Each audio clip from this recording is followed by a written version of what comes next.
हाँ बोलो अजलान। मुझे आज जवेरिया से मिलना है दुआ। ठीक है, आ जाओ, मिल लो उससे। मैंने कौन सा मना किया आने से। एलिफ के साथ छोड़ सकती हो ना अगर उसे, तो हमारे घर भी छोड़ दिया करो। अम्मी बाबा याद करते हैं उसे। अजलान ठीक है, मैंने कहा ना ले जाओ जवेरिया को। उसके बावजूद भी गुस्सा क्यों कर रहे हो? अच्छा ठीक है, आ रहा हूँ मैं।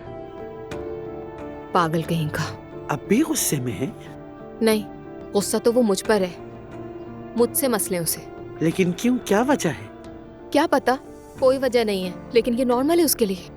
खैर वो आएगा, जवेरिया को ले जाएगा अपने घर के लिए। अच्छा बात सुनो, मैं जरा बाहर जा रही हूँ, लेकिन अगर चाहो तो मैं रुक सकती हूँ, यहीं इंतजार करूंगी। नहीं नानी जान, आप कब तक रुकेंगी? चली जाएं। मुझे फिक्र लगी रहेगी तुम्हारी। फिक्र मत करें नानी, वो क्या ही कर सकता है। बदतमीजी करेगा, गला दबा दूंगी। अब वैसे भी मामलात पहले जैसे नहीं रहे। आने दे, देखते हैं क्या मसला है उसका। ठीक है, चलती हूँ मैं। ठीक है, ख्याल रखिएगा अपना।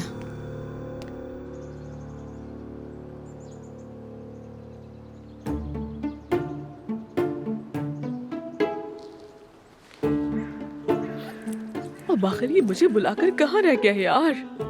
जरा देखो, एक तो बज चुका है।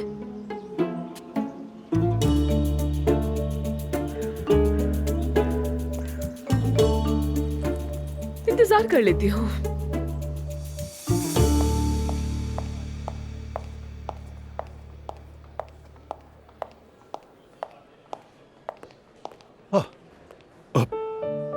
अब क्या मैं वाकई इस वक्त ख्वाब देख रहा हूँ?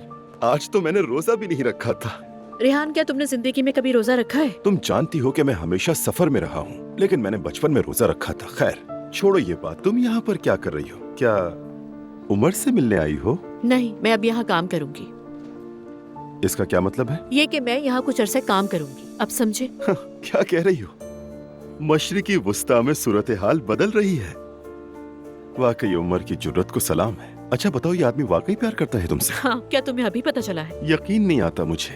अल्लाह ही रहम करे। समझ नहीं आ रहा तुम इतने हैरान क्यों हो? तुम इस कंपनी में अकेली औरत हो, क्या तुम्हें इस बात का इल्म है ज़ैनब? मुझे मालूम है रेहान, लेकिन मैं आखिरी नहीं होंगी। हद है यार, तुम तो आते ही बगावत का झंडा लहरा देती हो, मतलब ऐलान जंग कर रही हो, है ना? मेरा किसी से लड़ने का इरादा नहीं है रेहान, मैं यहाँ काम करने आई हूँ। हाँ, लेकिन मुझे अपना माहौल खुद बनाना है। बाद में मुलाकात होगी।